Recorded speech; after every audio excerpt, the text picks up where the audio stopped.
मुंबई में रात के 2 बजे इस वक्त एक शख्स बड़े से बंगले के अंदर तेजी से कदम बढ़ाते हुए अपने कमरे की तरफ जा रहा था। इस वक्त उसकी आंखें बेहद लाल सर्द थी। साथ ही उसके हाथ में एक वाइन का गिलास था। वह वाइन का गिलास पीते हुए अपने कदम तेजी से आगे बढ़ा रहा था। वह शख्स अपने मन में, आज इस लड़की को मैं बताऊंगा कि इसने मुझसे शादी करके कितनी बड़ी गलती कर दी है। ये कहते हुए समीर आहूजा वह वाइन का गिलास गुस्से से दूसरी तरफ फेंकते हुए कमरे के अंदर एंटर करता है। समीर आहूजा अपने सामने एक लड़की को देखकर, जिसने अपने चेहरे पर एक लंबा सा घूंघट ओढ़ा रखा था, यह देखकर समीर अपने मन में, कितनी बेशरम है ये लड़की, इतना कुछ होने के बाद भी ये अब तक मेरे सामने खड़ी है। यह सोचते हुए समीर गुस्से से कमरे का दरवाजा बंद करता है। इतनी तेज कमरे का दरवाजा बंद होने की वजह से वह लड़की थोड़ा सहम जाती है। समीर गुस्से से उस लड़की की तरफ कदम बढ़ाते हुए उसका हाथ पकड़कर उसे अपने सामने करता है, गुस्से भरी आवाज में, तुम में थोड़ी भी शर्म हया बची है या नहीं?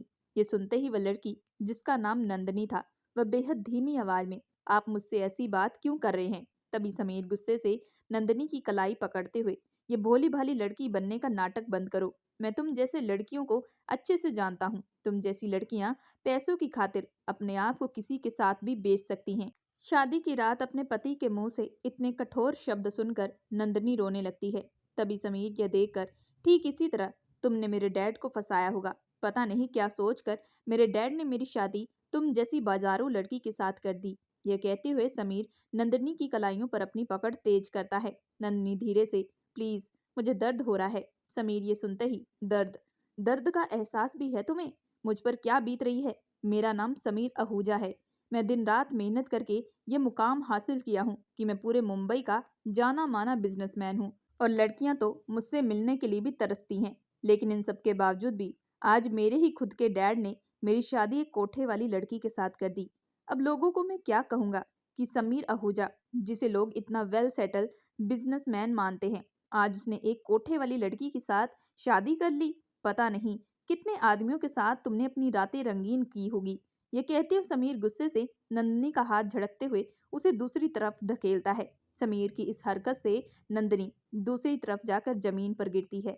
इस वक्त उसके चेहरे पर घूंघट था, लेकिन वह सुबकते हुए रोने लगती है और उसकी सिसकियों की आवाज समीर आहूजा के कानों पर पड़ रही थी। समीर आहूजा, दिल का वह बेहद शांत आदमी था, लेकिन आज उसका रवैया बेहद बदल चुका था। उसका कारण यह भी था कि उसके ही पिताजी ने उसकी शादी उसकी मर्जी के खिलाफ जाकर एक तवायफ से कर दी थी। हालांकि समीर ने शादी से काफी इनकार भी किया था, लेकिन उनके माँ बाप की जिद के आगे उसे हार माननी पड़ी। दिल पर पत्थर रखकर समीर आहूजा ने ये शादी तो कर ली थी, लेकिन उसने सोचा था कि वह अब से इस लड़की की जिंदगी को जहन्नम बना देगा।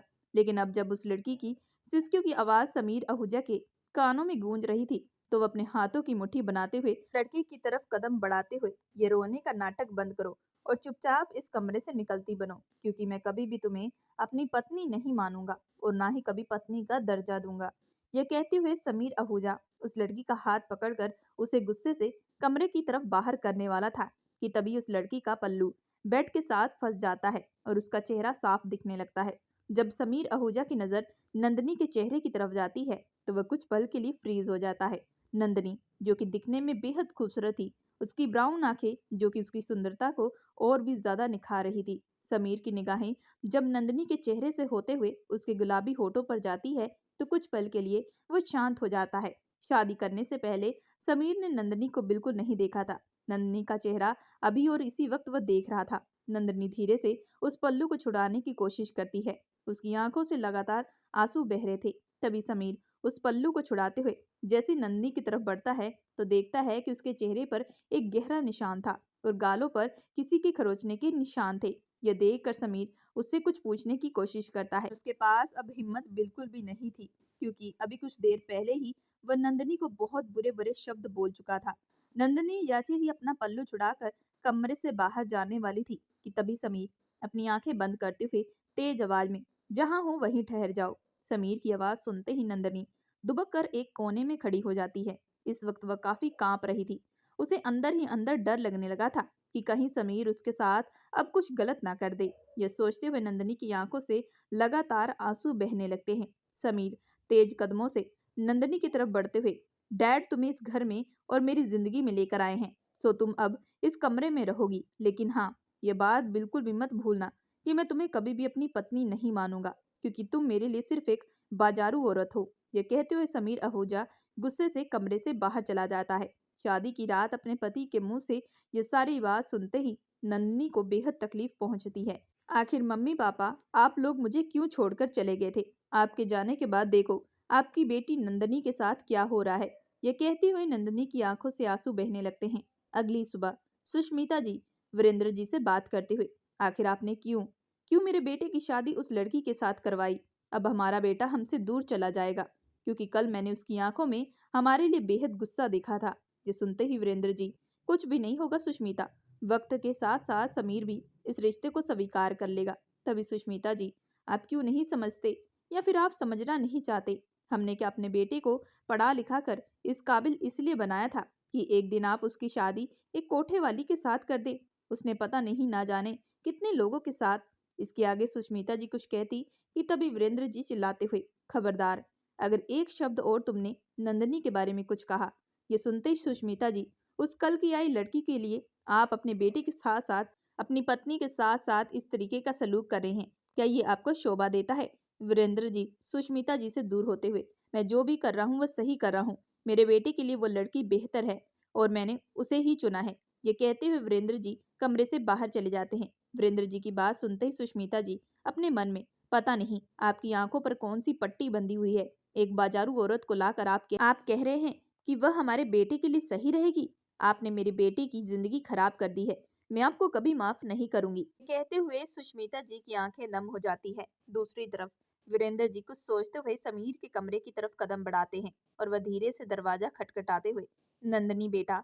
दूसरी तरफ नंदनी वीरेंद्र जी की आवाज सुनते ही अपने आंसू साफ करते हुए दरवाजे की तरफ कदम बढ़ाती है और जैसे ही दरवाजा खोलती है तो वीरेंद्र जी पूरे कमरे की तरफ अपनी नजर घुमाने लगते हैं। तभी वह कुछ सोचते हुए नंदनी की तरफ देखने लगते हैं और फिर गहरी सांस छोड़ते हुए, इसका मतलब है कि कल रात समीर इस कमरे में नहीं आया था। तभी नंदनी अपनी नजरें नीचे झुकाते हुए, नहीं अंकल, वो आए थे।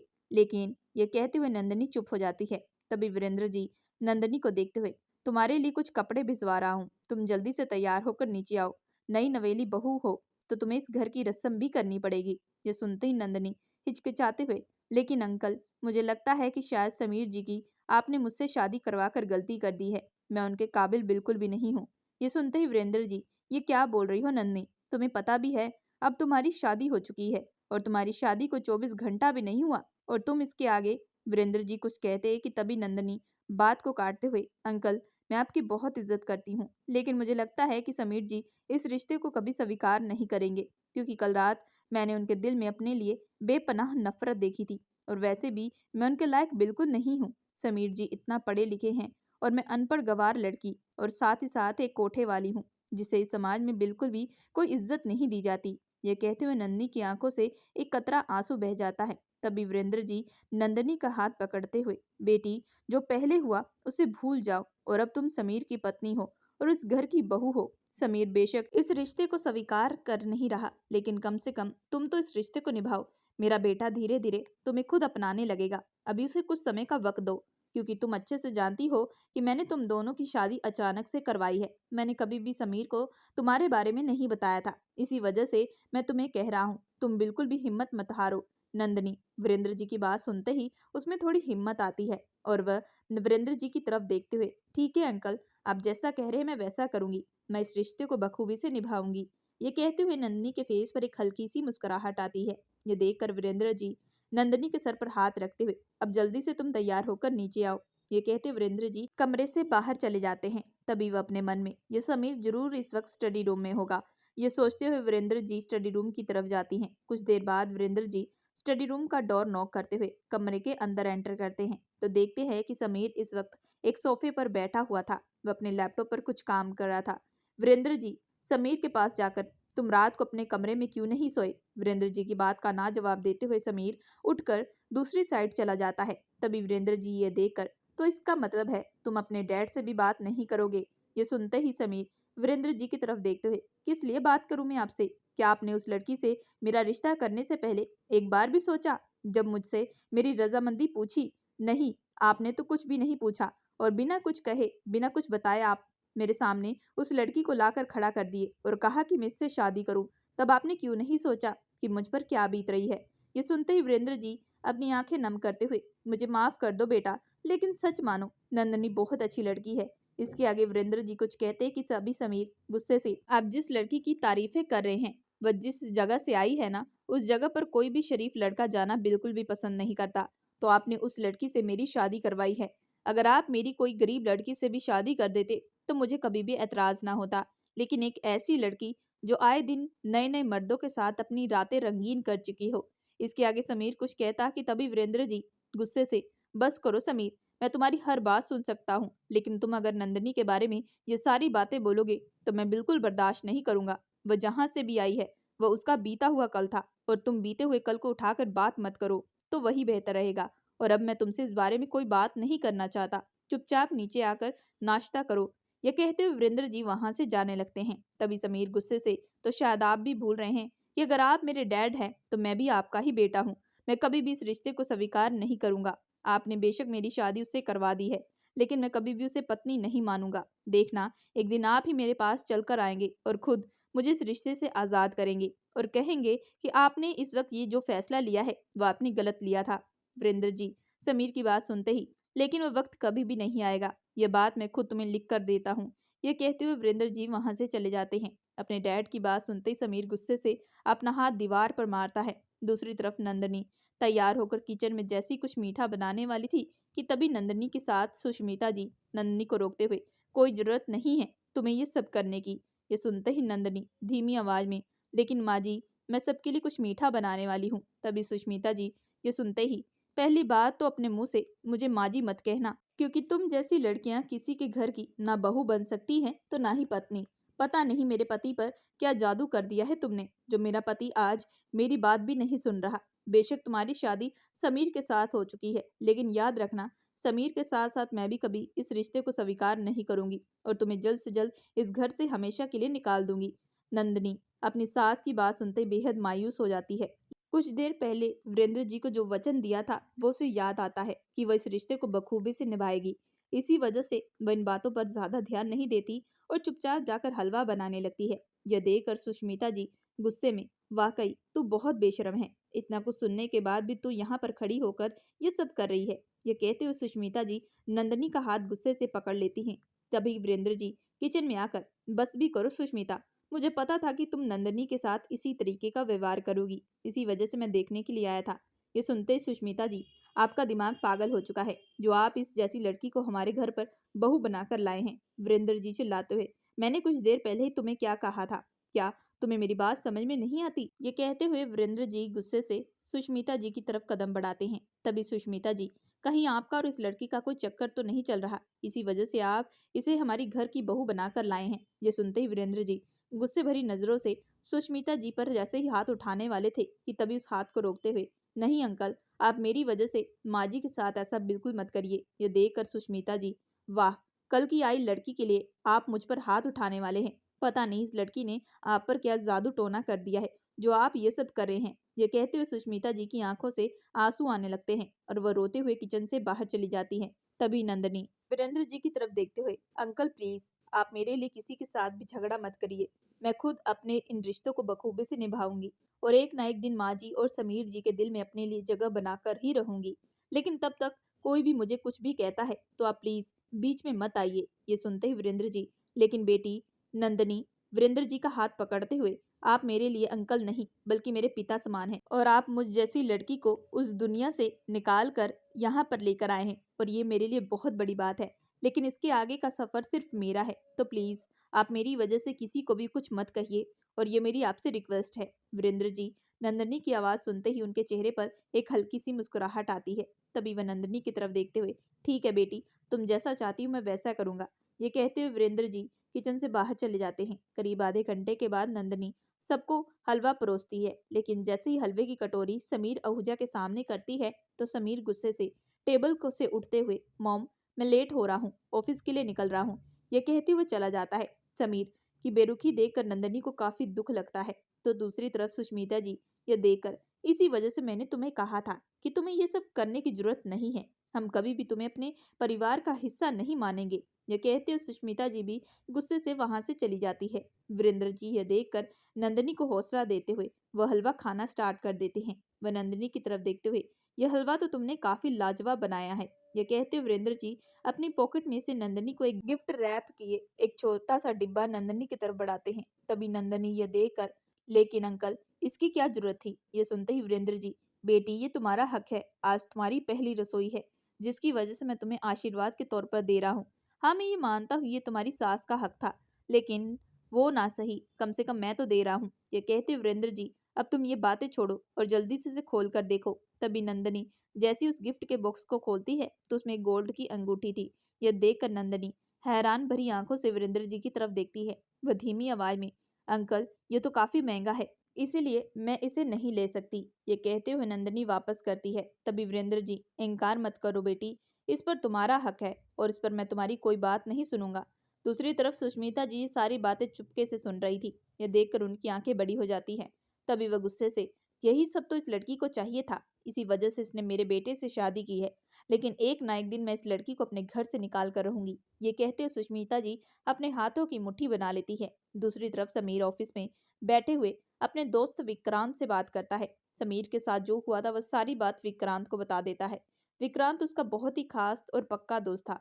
सारी बात सुनने के बाद विक्रांत समीर से, मुझे विश्वास नहीं हो रहा कि तेरे डैड तेरे साथ ऐसा कर सकते हैं। बचपन में तो वो हमेशा मुझे कहते थे कि वह तेरी शादी बहुत अच्छी लड़की के साथ कराएंगे, लेकिन अब जो उन्होंने तेरे साथ किया है वह बहुत ज्यादा गलत है। किसी के भी माता पिता अपनी खुद की औलाद की शादी किसी भी ऐसी लड़की के साथ नहीं करेंगे जो एक तवायफ हो। ये सुनते ही समीर चेयर से उठते हुए, क्या कहूँ यार, तू भी अच्छे से जानता है कि मैं अपने मॉम डैड से कितना प्यार करता हूँ। अगर वह कल मुझे अपनी कसम न देते तो मैं कभी भी उस लड़की से शादी न करता। तो दबी दूसरी तरफ से विक्रांत, अब तू आगे क्या सोचा है? अब तेरी शादी तो हो ही चुकी है और अब तुझे इस रिश्ते को अपनाना पड़ेगा। क्या तूने उस लड़की से बात की? तभी समीर विक्रांत की आंखों में देखते हुए, नहीं विक्रांत, मैं उसे अपनी पत्नी नहीं मानता और मैं पल पल उसे इतनी तकलीफ दूंगा कि वह खुद इस रिश्ते को और मेरे घर को छोड़कर हमेशा के लिए खुद दूर चली जाएगी। और तब डैड को समझ में आएगा कि उन्होंने जो फैसला लिया था वह कितना गलत था। यह कहते हुए समीर की आंखें बेहद लाल हो जाती हैं। ऐसे ही सारा दिन बीत जाता है। ठीक शाम को जैसे समीर घर वापस जाता है तो सुष्मिता जी समीर से बात करते हुए, वह लड़की बहुत चालाक है, तेरे पिता के ऊपर पता नहीं क्या जादू कर दिया है कि आज उन्होंने उस लड़की को एक गोल्ड की अंगूठी दी है और उस पर वह लड़की बेहद खुश थी। ऐसा लगता है कि वो मानो उसने इन्हीं सब के लिए तुमसे शादी की है। इसके आगे सुष्मिता जी कुछ कहने वाली थी कि तभी समीर गुस्से से अपने कमरे की तरफ कदम बढ़ा देता है और जैसे ही कमरे के अंदर एंटर करता है तो वह अपनी नजरें चारों तरफ घुमाते हुए वह नंदनी को ढूंढने लगता है। लेकिन नंदनी इस वक्त वॉशरूम में थी। जैसे ही कुछ देर बाद वह वॉशरूम से बाहर आती है तो समीर को सामने देखकर वह बेहद धीमी आवाज में, आप आ चुके हैं तो मैं अभी आपके लिए खाना लगा कर लाती हूँ। यह कहते हुए नंदनी जैसी कमरे से बाहर कदम बढ़ाने वाली थी कि समीर गुस्से से नंदनी को दीवार के साथ लगाते हुए, तुम्हारी मैं इतनी बेइज्जती करता हूँ फिर भी तुम्हें बिल्कुल भी कोई फर्क नहीं पड़ता। लेकिन फर्क भी कहाँ से पड़ेगा, तुम जैसी लड़कियां की कोई इज्जत नहीं होती है ना। यह कहते हुए समीर नंदनी की कलाई पर अपनी पकड़ मजबूत करता है। नंदनी अपने आप को छुड़ाने की कोशिश करते हुए, प्लीज मुझे छोड़िए, मुझे दर्द हो रहा है। ये सुनते ही समीर, अब इन सब की आदत डालो। इस नंदनी आहूजा, आखिर अब तो आप मेरी पत्नी बन चुकी हैं, मैं तो तुम्हें इससे भी ज्यादा दर्दनाक दर्द दूंगा। ये कहते हुए समीर नंदनी की हाथों की तरफ अंगूठी देखता है तो उस हाथ को पकड़ते हुए, वाओ, आज मेरे डैड से एक नया गिफ्ट मिल चुका है। आखिर तुम्हें यही सब कुछ तो चाहिए था, इसी वजह से तुमने मुझसे शादी की। शायद वहां पर तुम्हारी कोई ख्वाहिशें नहीं पूरी कर पाता होगा। इसके आगे समीर कुछ कहने वाला था कि तभी नंदनी, आपको मुझे जितनी तकलीफ देनी है अब दीजिए, मैं मना नहीं करूंगी, लेकिन बार बार आप ये सब बातें मत बोलिए। ये सुनते ही समीर, क्यों, तुम्हें तकलीफ हो रही है? वैसे किस बात की तकलीफ? ये कहते हुए समीर गुस्से से नंदनी की कमर पर पकड़ मजबूत करता है और धीरे से उसके कान में, अब तुम अपनी उल्टी गिनती करना शुरू कर दो, मैं तुम्हें इस घर से हमेशा हमेशा के लिए निकाल कर ही रहूंगा। ये कहते हुए समीर नंदनी को दूसरी तरफ धकेल कर कमरे से बाहर चला जाता है। समीर के जाते ही नंदनी की आंखों से लगातार आंसू बहने लगते हैं। वो अपने आप से बात करते हुए, आखिर मेरी गलती क्या है, किस चीज की मुझे सजा दी जा रही है? अभी इसी तरीके से वक्त बीतने लगता है। सुष्मिता जी समीर को हमेशा इन नंदनी के खिलाफ भड़काया करती थी। समीर तो वैसे ही नंदनी से नफरत करता था, लेकिन अपनी माँ की बातें सुनकर उसकी आंखों में नंदनी के लिए बेहद गुस्सा आ जाता था और वो रोज रात को नंदनी को बहुत तकलीफ दिया करता था। अपने पति के मुंह से इतनी कड़वी कड़वी बातें सुनकर नंदिनी फिर भी हिम्मत बिल्कुल भी नहीं हारती थी। वह दिन रात अपनी तरफ से पूरी कोशिश करती थी और उसका समीर का रिश्ता सही हो जाए। लेकिन शायद उसकी किस्मत में कुछ और ही लिखा था, क्योंकि समीर हर वक्त उसे तवायफ कहकर बुलाया करता था, जो बात नंदिनी को बहुत ही ज्यादा खराब लगती थी। वीरेंद्र जी भी इस बात पर कई बार समीर और सुष्मिता जी को समझाते थे, लेकिन सबका यही कहना था कि आपने जानबूझकर उस लड़की की शादी समीर के साथ करवाई है। ऐसे ही धीरे धीरे वक्त बीता गया और एक दिन समीर की कंपनी को एक बहुत बड़ा प्रोजेक्ट हासिल हुआ था, जिसकी खुशी में पार्टी रखी गई थी, जहां पर सब लोग शामिल थे। लेकिन वहीं पर विक्रांत भी समीर की इस पार्टी में शामिल हुआ था, जहां पर हर तरफ लोग खुशियां मना रहे थे, तो वहीं दूसरी तरफ समीर गुस्से में बार काउंटर पर बैठा ड्रिंक कर रहा था। यह देखकर विक्रांत, अरे बस भी करो समीर, कितना पियोगे, देखो तुम्हारी हालत तुमने क्या बना ली है। ये सुनते ही समीर, नहीं विक्रांत, आज बहुत बाद मैं पी रहा हूँ, मैं दिल खोल कर पीना चाहता हूँ, इसी वजह से तुम मुझे प्लीज मत रोको। तभी विक्रांत, ठीक है, मैं तुम्हें नहीं रोकूंगा, लेकिन आखिर बात क्या है, तुम्हें इतना गुस्सा क्यों आ रहा है? अगर कोई बात है तो मुझे शेयर करो। विक्रांत की बात सुनते ही समीर, मैं तुझे क्या बात शेयर करूं, तू तो मेरी लाइफ का हर पार्ट जानता है। आज मेरी शादी को पूरे 2 महीने से ऊपर हो चुके हैं, लेकिन मैं इस शादी में घुट घुट कर जी रहा हूँ। मैं उस लड़की को इतने ताने देता हूँ, इतनी तकलीफ देता हूँ, ताकि वह खुद इस घर को छोड़कर और मुझे छोड़कर चली जाए, लेकिन वह इतनी पत्थर दिल की है कि मेरी बातों का उस पर बिल्कुल भी कोई असर नहीं होता। मैंने सोचा था कि रोज उसे तकलीफ दूंगा तो वह खुद ब खुद यहाँ से चली जाएगी, लेकिन इतना कुछ करने के बाद भी वह मुझे छोड़कर नहीं जा रही। मुझे लगता है कि मेरी जिंदगी अब बर्बाद हो चुकी है। जो सुनते ही विक्रांत, मैं इस हालत में बिल्कुल भी नहीं देखना चाहता। तू मेरा बहुत अच्छा दोस्त है, बल्कि दोस्त तो छोड़, मैं तुझे अपना भाई मानता हूँ। अगर तू सच में इस रिश्ते से आजाद होना चाहता है तो मेरे पास एक आइडिया है। ये सुनते ही समीर अपनी आंखें विक्रांत की तरफ करते हुए, कौन सा आइडिया? तभी विक्रांत समीर के कान में एक ऐसी बात कहता है जिसे सुनकर समीर की आंखें बड़ी हो जाती हैं और उसके चेहरे पर एक बड़ी सी मुस्कुराहट आ जाती है। वह विक्रांत की तरफ देखते हुए, ये आइडिया तूने मुझे पहले क्यों नहीं दिया? ये सुनते ही विक्रांत, क्योंकि मुझे लगा था कि शायद एक ना एक दिन तू इस रिश्ते को स्वीकार कर लेगा, लेकिन अब लगता है कि शायद वह मेरी गलतफहमी थी। अगर तू सच में इस रिश्ते से आजाद होना चाहता है तो मैं तेरे लिए ये काम कर सकता हूँ। ये सुनते ही समीर, हाँ तू जल्द से जल्द ये कर, मैं चाहता हूँ कि वह लड़की मेरी लाइफ से हमेशा के लिए चली जाए। ये सुनते ही विक्रांत, बस कुछ दिन का वेट कर, मैं तुझसे वादा करता हूँ कि मैं तेरी लाइफ में सब कुछ ठीक कर दूंगा। ये कहते हुए विक्रांत समीर को गले लगा लेता है। कुछ देर बाद समीर भी खुशी से अब इस पार्टी को एंजॉय करने लगता है और खुशी के मारे वह बहुत ज्यादा ड्रिंक कर लेता है। और करीब 2 घंटे के बाद जैसी पार्टी खत्म होती है तो समीर गिरते संभलते हुए गाड़ी की तरफ अपने कदम बढ़ाता है। ये देखकर विक्रांत, आज मैं तुझे घर छोड़ देता हूँ। ये सुनते ही समीर, मैंने इतना ज्यादा भी नहीं पी है कि मैं खुद से ना जा पाऊँ, तू मेरी छोड़, तू अपने घर जा, वैसे भी तेरी वाइफ तेरा इंतजार करती होगी। ये कहते हुए समीर अपने कदम आगे बढ़ा देता है। दूसरी तरफ नंदनी घर पर समीर के आने का इंतजार करी थी। वह घड़ी की तरफ देखते हुए, ये अभी तक आए क्यों नहीं है, ये सोचकर नंदनी समीर को कॉल लगाने लगती है, लेकिन समीर इस वक्त उसकी कॉल का कोई आंसर नहीं करता। इसी तरीके से कम 2 घंटे ऊपर हो जाते हैं। नंदनी बस बैठकर दरवाजे की तरफ देख रही थी कि तब इसके फोन पर समीर की कॉल आती है। यह देखकर नंदनी के चेहरे पर एक बड़ी सी मुस्कुराहट आती है, क्योंकि इतने महीनों के बाद आज समीर की तरफ से कॉल आई थी। नंदनी खुशी के मारे जैसी कॉल आंसर करती है तो दूसरी तरफ से कोई ऐसी बात कहता है जिसे सुनकर नंदनी के होश उड़ जाते हैं और उसकी आंखों से लगातार आंसू बहने लगते हैं। करीब आधे घंटे के बाद हॉस्पिटल के अंदर वीरेंद्र जी और नंदनी तेजी से कदम बढ़ाते हुए वार्ड के अंदर एंटर करते हैं। यह देखकर उनकी आंखें बड़ी हो जाती है। वीरेंद्र जी डॉक्टर की तरफ कदम बढ़ाते हुए, ये सब कैसे हुआ डॉक्टर? तभी डॉक्टर समीर की तरफ देखते हुए, इन्होंने बहुत ज्यादा ड्रिंक कर ली थी, जिसकी वजह से गाड़ी का डिसबैलेंस हो गया और फिर इनकी गाड़ी एक दूसरी गाड़ी के साथ टक्कर खा चुकी थी।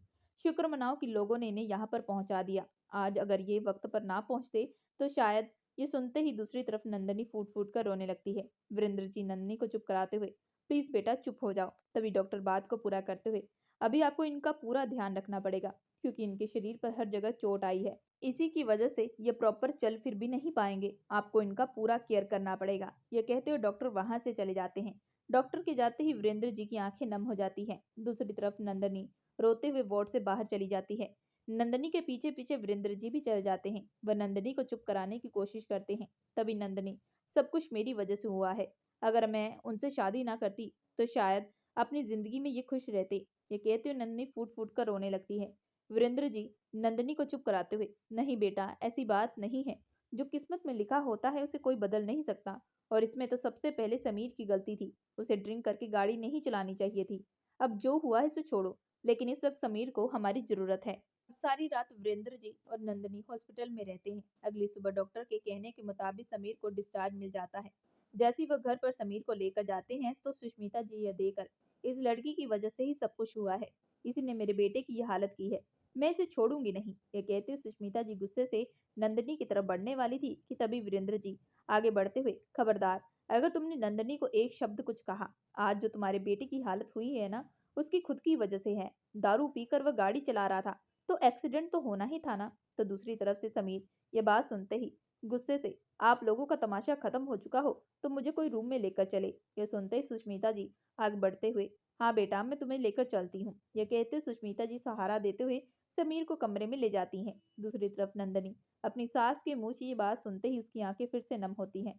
तभी वीरेंद्र जी उसके कंधे पर हाथ रखते हुए, जाओ जाकर समीर को देखो, वह तुम्हारा पति है और इस वक्त उसे तुम्हारी जरूरत है। वीरेंद्र जी की बात सुनते ही नंदनी कमरे की तरफ कदम बढ़ा देती है। नंदनी को सामने देखकर समीर गुस्से से, तुम यहाँ से चली जाओ, मुझे तुम्हारी जरूरत नहीं है। तभी सुष्मिता जी नंदनी की तरफ बढ़ते हुए, तुम्हें एक बार में समझ में नहीं आता, मेरे बेटे ने कहा है ना कि तुम्हें वो बिल्कुल भी नहीं देखना चाहता, तो तुम यहाँ से चली जाओ। ये कहते सुष्मिता जैसे ही नंदनी का हाथ पकड़ती है तो नंदनी अपना हाथ छुड़ाते हुए, नहीं माँ जी, बल्कि आप इस कमरे से चली जाए। ये कमरा और मेरे पति का है, आप चाहे या ना चाहे, लेकिन हकीकत यही है कि मैं समीर आहूजा की पत्नी हूँ। इतने महीनों के बाद नंदनी के मुंह से यह बात सुनते सबके होश उड़ जाते हैं। तभी सुष्मिता जी, वाह, अब तेरे मुंह में जुबान भी आने लगी है। जो कल तक एक अच्छी बहू होने का नाटक करती थी, आज उसकी हकीकत दिख रही है। तभी नंदनी समीर की तरफ बढ़ते हुए, आपको जो समझना है समझिए, लेकिन इस वक्त आप इस कमरे से जाएं, मैं अपने पति को खुद देख लूंगी। नंदनी की बात सुनते ही समीर गुस्से से कुछ कहने वाला था कि तभी नंदनी बात को काटते हुए, आप अपने आप को बहुत बड़े बिजनेसमैन मानते हैं ना, तो एक मामूली सी लड़की से आपको इतना फर्क नहीं पड़ना चाहिए। फर्क उन्हीं को पड़ता है जिनके दिल में प्यार हो। ये सुनते ही समीर, प्यार, वह कभी भी मेरे दिल में तुम्हारे लिए नहीं होगा। ये कहते हुए समीर सुष्मिता जी की तरफ देखते हुए, मॉम, आप चले जाइए यहाँ से। ये सुनते ही सुष्मिता जी, बेटा, इस वक्त तो तुम्हें मेरी जरूरत है। तभी समीर, चिंता मत करिए, इतना भी कमजोर नहीं पड़ चुका हूँ कि मैं खुद का ध्यान ना रख सकूं। बस कुछ दिन की बात है, उसके बाद सब कुछ ठीक हो जाएगा। अपने बेटे की जिद के आगे मजबूर होकर सुष्मिता जी कमरे से बाहर चली जाती है। सुष्मिता जी के जाते ही नंदनी कमरे का दरवाजा तुरंत बंद कर देती है और समीर की तरफ बढ़ते हुए उसे धीरे से उठाने की कोशिश करती है। समीर यह देखकर, मुझे तुम्हारी जरूरत नहीं है। तभी नंदनी, मुझे पता है आपको कभी भी मेरी जरूरत नहीं पड़ेगी, लेकिन इस वक्त आप कुछ भी नहीं कर सकते। ये कहते हुए नंदनी समीर के शर्ट के बटन खोलने लगती है, क्योंकि समीर के हाथों पर फ्रैक्चर हुआ था और इस वक्त दोनों ही एक दूसरे के बेहद करीब थे। नंदनी के खुले बाल समीर के चेहरे पर आ रहे थे, जिसकी खुशबू से समीर कुछ पल के लिए शांत हो जाता है। अब इसी तरीके से नंदनी रोज समीर की देखभाल करती, वक्त वक्त पर दवाइयाँ देती और उसके खाने पीने का सारा ध्यान रखती, जिसे देखकर सुष्मिता जी को बहुत गुस्सा आता था और वह हमेशा समीर को नंदनी के खिलाफ भड़काने लगती। अपनी माँ की बातों में आकर समीर फिर से नंदनी की खूब बेइज्जती किया करता था। इन सब बातों को सुनने के बाद भी फिर भी नंदनी अपने फर्ज से पीछे नहीं हटती थी और वह समीर की दिन रात सेवा करती। उस दिन के एक्सीडेंट के बाद समीर का ऑफिस जाना बंद हो चुका था, क्योंकि वह ठीक से चल नहीं पाता था। लेकिन धीरे धीरे ठीक होने में समीर को पूरे 2 हफ्ते से भी ज्यादा लग चुके थे। लेकिन 2 हफ्तों में समीर को नंदनी के लिए अपने दिल में एक जज्बात पैदा उठने लगे थे। एक दिन समीर अपने मन में नंदनी को देखते हुए, इस लड़की को मैं इतना बेइज्जत करता हूँ, लेकिन मजाल है कि इसे फर्क पड़ जाए। जब देखो इसके चेहरे पर एक स्माइल होती है। इसकी हरकतें देखकर बिल्कुल भी नहीं लगता कि ये उस जगह से उठकर आई है। मैं और मॉम इसे हमेशा ताने देते हैं, लेकिन कभी भी आज तक इसने हमें पलट कर जवाब नहीं दिया। ये कहते हुए समीर अपने सर को पकड़ लेता है। तभी वो अपना सर झटकाते हुए, नहीं, मैं ये क्या कर रहा हूँ, मैं आखिर इस लड़की के बारे में क्यों सोच रहा हूँ। समीर यही को सोच रहा था कि तभी नंदनी समीर के बेहद पास आ जाती है और धीरे से समीर को अपनी तरफ खींचते हुए उसके पीछे से पिल्लो ठीक करती है और फिर समीर की तरफ देखते हुए, हाँ, अब ठीक है, आप अच्छे से बैठ सकते हैं। ये कहते हुए नंदनी जैसे ही वहां से उठने वाली थी कि तभी उसका मंगलसूत्र समीर के शर्ट के साथ फंस जाता है। यह देखकर नंदनी उस मंगलसूत्र को छुड़ाने की कोशिश करती है। इस वक्त समीर और नंदनी बेहद नजदीक थे, जिसका एहसास समीर और नंदनी को दोनों को हो रहा था। तभी वहां पर सुष्मिता जी आती हैं। यह देखकर सुष्मिता जी समीर को आवाज लगाती हैं। तभी समीर होश में आते हुए वह तुरंत मंगलसूत्र छुड़ाने की कोशिश करता है और कुछ ही पल में दोनों एक दूसरे से दूर हो जाते हैं। तभी नंदिनी, मैं आपके लिए कुछ खाना लेकर आती हूँ, ये कहते हुए नंदिनी कमरे से बाहर चली जाती है। सुष्मिता जी समीर के पास आकर, ये लड़की बहुत ज्यादा चालू है, ये तुझे अपने जाल में फंसाने का कोई मौका नहीं छोड़ेगी, इसी वजह से ध्यान रखना बेटा। इसके आगे सुष्मिता जी कुछ कहने वाली थी कि तभी समीर, अरे मॉम बस भी करो, अब क्यों बार बार नंदनी के बारे में बोलना है, उसके उसके हाल पर छोड़ दो। ये सुनते ही सुष्मिता जी, तुझे कितना फर्क क्यों पड़ रहा है, कहीं तुझे उस लड़की से प्यार तो नहीं हो चुका।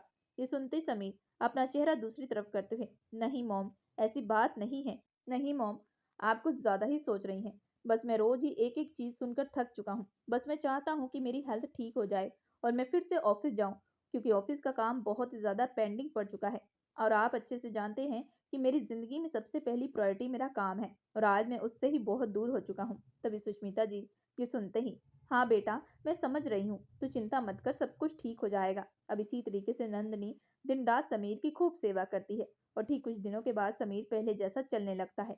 लेकिन इतने दिनों से नंदनी जो समीर की सेवा कर रही थी, वह देखकर समीर के दिल में कहीं ना कहीं नंदनी अब उसको अच्छी लगने लगी थी। एक दिन समीर ऑफिस की मीटिंग में था कि तभी विक्रांत का कॉल आता है। लेकिन समीर मीटिंग में हो जाने की वजह से विक्रांत का कॉल आंसर नहीं करता। यह मीटिंग समीर के लिए बहुत ज्यादा इंपॉर्टेंट थी। अगर ये डील हासिल हो जाती है तो समीर की कंपनी को करोड़ों का प्रॉफिट होना था। इसी वजह से वह अपना फोन साइलेंट कर देता है। यह मीटिंग काफी लंबी चलती है, जिसमें करीब 5 घंटे से ऊपर हो जाते हैं। 5 घंटे बाद मीटिंग खत्म होती है तो समीर जैसे विक्रांत को कॉल बैक करता है तो तभी समीर, ऐसी क्या बात हो गई, तू जो मुझे मीटिंग में इतनी बार कॉल कर रहा था। ये सुनते ही विक्रांत, तुझे जब ये बात पता चलेगी तो खुशी के मारे तू भी नाचने लगेगा। ये सुनते ही समीर के चेहरे पर मुस्कुराहट आती है। वह सुनते ही, अच्छा ऐसी क्या बात है। तभी विक्रांत हंसते हुए, आज मैंने उस नंदनी को उसकी असली जगह पर पहुंचा दिया है। ये सुनते ही समीर, नंदनी, क्या मतलब है तुम्हारा। तभी विक्रांत, तू इतनी जल्दी भूल चुका, तेरे एक्सीडेंट से कुछ पहले हमारी बातचीत हुई थी ना, जब मैंने तुझे कहा था कि मैं तेरी जिंदगी से नंदनी को हमेशा हमेशा के लिए निकाल दूंगा। तो काफी दिनों तक पता लगाने के बाद मैं उस कोठे वाली औरत से बात किया था जहां से नंदनी को लाया गया था, और उस औरत ने आज अपने गुंडों को भेजकर नंदनी को उसी जगह पर वापस ले जा चुके हैं जहां से वह आई थी। अब तेरी जिंदगी का जो कांटा था वह निकल चुका है। ये सुनते ही समीर हैरान भरी आवाज में, विक्रांत, एटलीस्ट तुझे कुछ करने से पहले मुझे बताना चाहिए था। ये सुनते विक्रांत, मैं तुझे फोन तो कर रहा था लेकिन तूने ही मेरा फोन रिसीव नहीं किया, और अब तू इतना हैरान क्यों हो रहा है, तू भी तो यही चाहता था ना। ये सुनते समीर, हाँ मैं चाहता था, लेकिन, ये कहते हुए चुप हो जाता है। तभी वह तुरंत फोन रखते हुए सीधा ऑफिस से निकलकर अपनी गाड़ी के पास चला जाता है। इस वक्त समीर ने गाड़ी की रफ्तार बहुत तेज की थी। आज उसके दिल में एक अलग तरीके का एहसास हो रहा था जो शायद वह खुद भी समझ नहीं पा रहा था।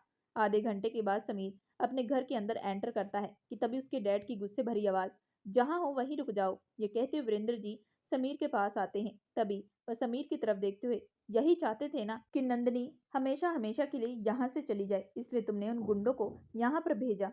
मुझे शर्म आ रही है तुम्हें अपना बेटा कहते हुए। तभी समीर कुछ कहने वाला था कि वीरेंद्र जी एक जोरदार तेज आवाज में, खबरदार, मुझे अपना डैड मत कहना। तभी दूसरी तरफ से सुष्मिता जी, एक ना एक दिन वह जहाँ से आई थी उसे वहीं जाना था, अब आप इसमें क्यों दुख मना रहे हैं। मेरे बेटे ने जो किया है वह सही किया है, वैसे वह लड़की वह मेरे बेटे के लायक नहीं थी। सुष्मिता जी की बात सुनते ही वीरेंद्र जी गुस्से भरी निगाहों से सुष्मिता जी की तरफ देखते हुए, तुम तो चुप ही रहो, तुम्हें क्या मालूम है उस नंदनी के साथ उसकी जिंदगी में क्या क्या हुआ था, वह कोई खुशी से उस जगह पर काम नहीं करती थी। ये सुनते ही समीर हैरान भरी नजरों से अपने डैड की तरफ देखते हुए, क्या मतलब है। तभी वीरेंद्र जी दूसरी तरफ जाते हुए, मैं कुछ महीने पहले अपने दोस्तों के साथ मिलकर गांव वापस गया था। सोचा था कि तुम्हारी एक अच्छी सी लड़की के साथ शादी कराऊंगा, लेकिन वहां पर जाकर मुझे पता चला कि जो मेरा बचपन का जिगरी दोस्त था, काफी सालों पहले ही उसकी मौत हो चुकी थी। उसकी बीवी की मौत तो नंदनी को जन्म देते हुए ही हो चुकी थी। तभी मुझे गांव वालों से पता चला कि नंदनी के पिता की मौत के बाद नंदनी के मामा मामी उसे अपने साथ अपने घर में ले गए थे। सबने सोचा था कि पिता के जाने के बाद चलो उसे मामा मामी का सहारा तो मिलेगा, लेकिन शायद ये सब लोगों की गलतफहमी थी, क्योंकि वह लोग नंदनी को इस वजह से लेकर गए थे ताकि वह उससे अपने घर के कामकाज करवा सके। नंदनी भी अपने मामा मामी के कहने पर घर के सारे कामकाज कर दिया करती थी, लेकिन फिर धीरे धीरे नंदनी की खूबसूरती देखकर उसकी मामी की नीयत खराब हो चुकी थी और एक दिन वह उसे कोठे पर जाकर बेच आई थी, जिसके बदले उसे खूब सारे पैसे भी मिले थे। और जब ये बात गांव वालों को पता चली तो सब लोगों ने उसके खिलाफ आवाज भी उठाई थी। लेकिन अब कोई कुछ भी नहीं कर सकता था, क्योंकि नंदनी काफी दूर जा चुकी थी। जब ये बात मुझे पता चली तो मुझे बहुत तकलीफ हुई थी। नंदनी के पिताजी ने मेरी उस वक्त मदद की थी जब तुम्हारी माँ प्रेग्नेंट थी और तुम इस दुनिया में आने वाले थे। उस वक्त मैं बहुत गरीब था। आज जो तुम हमारे पास में देख रहे हो, ये शानो शौकत उस वक्त हमारे पास बिल्कुल भी नहीं थी। ये बात सुष्मिता जी भी अच्छे से जानती हैं। मैं और तुम्हारी माँ ने भागकर शादी की थी। इस वक्त हम दोनों के परिवार वालों से कोई भी सपोर्ट नहीं था। तब नंदनी के पिताजी अच्छा खासा कमाते थे, इसी वजह से उन्होंने उस वक्त मेरी मदद की थी। पर मैं यही सोचकर गांव वापस गया था कि मैं उनको ढूंढ कर उनकी बेटी से तुम्हारी शादी करवाऊंगा। जब गांव वालों से ये सारी खबर मुझे मालूम पड़ी तो मुझे काफी तकलीफ पहुंची थी। मैंने ठान लिया था कि मैं उस लड़की का पता करूंगा और फिर तुम्हारी उसके साथ शादी करवाऊंगा। और ठीक एक दिन मुझे नंदनी के बारे में पता चला और मैं उसे कोठे से काफी सारे पैसे देकर हमेशा हमेशा के लिए आजाद करवा दिया और फिर तुम्हारी उससे शादी करवा दी, यही सोचकर कि शायद तुम नंदनी को एक अच्छी और खुशहाली जिंदगी दे सकोगे। लेकिन शायद यह मैं गलत था। तुमने तो आखिरकार उसे उसी की जगह पर पहुंचा दिया जहां से उसे लाया गया था। ये कहते हुए वीरेंद्र जी की आंखों से आंसू बहते हैं। दूसरी तरफ सारी सच्चाई सुनने के बाद समीर बेहद टूट जाता है। तभी वीरेंद्र जी की तरफ देखते हुए, लेकिन डैड, आपने मुझे ये सच्चाई पहले क्यों नहीं बताई? तभी वीरेंद्र जी, क्या बताता तुम्हें मैं? मैंने सोचा था कि वक्त के साथ साथ तुम इस रिश्ते को स्वीकार कर लोगे, लेकिन नहीं। खैर, अब तुम मुझे छोड़ो। तुम्हें जो चाहिए था अब वो मिल चुका है। अब तुम इस बात की खुशी सेलिब्रेट करो। ये कहते हुए वीरेंद्र जी कमरे की तरफ चले जाते हैं। समीर तुरंत विक्रांत को फोन करते हुए, मुझे नंदनी वापस चाहिए। ये सुनते ही विक्रांत, लेकिन समीर, अब तुम अचानक ये बात कह रहे हो? तुमने ही तो कहा था। ये सुनते ही समीर, क्योंकि मुझसे बहुत बड़ी गलती हो चुकी है, अपनी गलती को सुधारना चाहता हूँ। तुम्हें जितना कहा है तुम उतना करो। दूसरी तरफ से विक्रांत, ठीक है, मैं तुम्हें जल्दी बताता हूँ। फोन रखते हुए समीर काफी परेशान था। उसके चेहरे के हाव भाव बदले हुए थे। वह अपने पॉकेट में हाथ डालते हुए, मुझसे इतनी बड़ी गलती कैसे हो सकती है? मैंने नंदनी को काफी तकलीफ दी है। उसने इस रिश्ते को बखूबी से निभाया है, लेकिन सब कुछ मैंने ही खराब कर दिया। दूसरी तरफ से सुष्मिता जी समीर के पास आते हुए, हमसे बेटा बहुत बड़ी गलती हो चुकी है। समीर बेटा, कैसे भी करके नंदनी को वापस लाओ। सुष्मिता जी की आंखों से आंसू बहने लगते हैं। ठीक 1 घंटे के बाद विक्रांत समीर को फोन करते हुए, मुझे माफ कर दो समीर। लेकिन तभी दूसरी तरफ से, लेकिन क्या? तभी विक्रांत, मैंने उस कोठे की मालकिन से बात की थी। उनका कहना था कि उन्होंने नंदनी को एक बहुत बड़ी पार्टी को बेच दिया है, इसी वजह से नंदनी वापस नहीं आ सकती। ये सुनते ही समीर गुस्से से, नहीं, ऐसा नहीं हो सकता। विक्रांत, पता करो, मुझे नंदनी वापस चाहिए। तभी विक्रांत, मुझे माफ कर दो मेरे दोस्त, लेकिन अब हमारे हाथ में कुछ नहीं बचा। हालांकि मैंने उस कोठे की मालकिन को बहुत पैसों की लालच भी दी थी, लेकिन उनका कहना था कि नंदनी की खूबसूरती देकर कोई कस्टमर उस पर फिदा हो चुका था और उसने लगे हाथों उसकी बड़ी कीमत अदा करके उसे वहां से दूर ले जा चुका है। ये बात सुनते ही समीर गुस्से से अपना फोन दूसरी तरफ फेंकते हुए, नहीं, ऐसा नहीं हो सकता। ये कहते उसकी आंखों से लगातार आंसू बहते हैं। तभी सुष्मिता जी, ये देखकर, क्या हुआ बेटा? तभी समीर सुष्मिता जी को सारी बात बता देता है, जिसे सुनते ही सुष्मिता जी भी, सब कुछ हमारी वजह से हुआ है। भगवान कभी भी हमें माफ नहीं करेंगे। उस दिन के बाद से समीर खाना पीना छोड़ देता है, क्योंकि उसे अपनी गलती का एहसास होने लगता है। वह दिन रात नंदनी की याद में रोता रहता है, जो हर वक्त उसकी सेवा करती थी। आज नंदनी से दूर हो जाने के बाद समीर को उसकी दूरी खटकने लगती है। हालांकि समीर ने नंदनी को ढूंढने की कई बार कोशिश की थी, लेकिन हर तरफ से उसे निराशा ही मिली थी, जिसकी वजह से धीरे धीरे समीर की तबीयत खराब होने लगी थी। फिर एक दिन ऐसा आया कि उसे हॉस्पिटल एडमिट किया गया था। डॉक्टर वीरेंद्र जी को साफ कह दिए थे कि ना खाने पीने की वजह से समीर की हालत ये हो चुकी है। ये सुनते ही वीरेंद्र जी की आंखें नम हो जाती हैं और जैसे ही वार्ड में जाते हैं तो समीर अपने डैड को देखकर, मुझसे बहुत बड़ी गलती हो चुकी है। आपने सही कहा था, नंदनी मेरे लिए परफेक्ट थी, लेकिन मैं ही कभी इस रिश्ते को स्वीकार नहीं किया। शायद इसी वजह से आज मेरी गलती की वजह से नंदनी बहुत दूर जा चुकी है, जहां से मैं उसे कभी वापस नहीं ला सकता। ये कहते समीर की आंखें नम हो जाती है। वीरेंद्र जी, यह देखकर मुझे खुशी है कि तुम्हें आज जाकर नंदनी का एहसास हुआ है, लेकिन मैं तुम्हें बताना चाहता हूँ कि नंदनी आज भी तुम्हारे पास है। यह बात सुनते ही समीर हैरान भरी आंखों से, क्या मतलब है आपका? तभी वार्ड के अंदर से नंदनी एंटर करती है। यह देखकर समीर हैरान भरी आंखों से नंदनी को देखते हुए, नंदनी, तुम यहाँ पर? तभी नंदनी समीर के पास आती है। समीर नंदनी के सामने हाथ जोड़ते हुए, मुझे माफ कर दो नंदनी, मैं तुम्हारा बहुत बड़ा गुनहगार हूँ। यह कहते हुए समीर की आंखों से लगातार आंसू बहते हैं। नंदनी समीर के आंसू पोंछते हुए, नहीं, अब मुझसे माफी मत मांगे। आपकी कोई भी गलती नहीं है। आपकी जगह कोई और भी होता तो शायद यही करता। जो हुआ है उसे भूल जाइए। ये सुनते ही समीर, लेकिन तुम यहाँ पर कैसे? तुम्हें तो कुछ लोग। तभी कुछ देर बाद विक्रांत वार्ड के अंदर एंटर करते हुए, नंदिनी कभी भी तुमसे दूर नहीं थी। तभी समीर विक्रांत की तरफ देखते हुए, मतलब मैं समझा नहीं। तभी विक्रांत, मैंने तुम्हें कहा था ना कि मैं तुम्हें नंदिनी से दूर कर दूंगा। लेकिन जब तुम्हारा एक्सीडेंट हुआ और तुम्हारे डैड मुझसे मिलने के लिए आए और कहने लगे कि मैं तुम्हें समझाऊं और इस रिश्ते को स्वीकार करने के लिए कहूं, क्योंकि मैं तुम्हारा बहुत अच्छा दोस्त हूँ, तब मैंने तुम्हारे डैड से सवाल किया था कि आखिर आपने क्यों उसकी शादी इस जैसी लड़की के साथ करवाई है। लेकिन तब तुम्हारे डैड ने मुझे ये सारी हकीकत बताई थी, जिसे सुनते ही मुझे काफी तकलीफ पहुंची थी। मैंने ठान लिया था कि अब मैं तुम दोनों को एक करके रहूंगा। इसी वजह से मैंने कुछ गुंडों को भेजकर नंदिनी को वहां से लेकर जाने के लिए कहा। ये सुनते ही समीर, लेकिन आप सबने मुझसे झूठ क्यों बोला? तभी वीरेंद्र जी, इस वजह से अगर आज हम ये सब ना करते तो शायद तुम्हें कभी भी अपनी गलती का एहसास नहीं होता और ना ही तुम इस रिश्ते को कभी भी आगे बढ़ा पाते। मैं चाहता था कि तुम्हें तुम्हारी गलती का एहसास हो, क्योंकि मैं नंदिनी को इस घर में जलील होता हुआ नहीं देख सकता था, जो मुझे बिल्कुल भी बर्दाश्त नहीं हो रहा था। इसी वजह से मैंने भी ठान लिया था कि जो सच्चाई तुम्हारे सामने लाकर रहूंगा। सबकी बात सुनने के बाद समीर सबके सामने हाथ जोड़ते हुए, मुझे माफ कर दो आप सब। सच में मैं नंदिनी को कभी भी समझ नहीं पाया। शादी से लेकर अब तक मैंने सिर्फ इसे तकलीफ दी है, उसके बारे में गलत बात बोली, लेकिन कभी भी नंदिनी ने मुझे एक शब्द उल्टा बात नहीं कही। ये कहते हुए समीर की आंखों से आंसू आते हैं। तभी वह नंदिनी की तरफ देखते हुए, जो हुआ उसे मैं बदल नहीं सकता, लेकिन मैं प्रॉमिस करता हूँ कि आज के बाद से तुम्हारी जिंदगी का हर एक पल मैं हसीन करूंगा और वह सारी खुशियां दूंगा जिसकी तुम हकदार हो।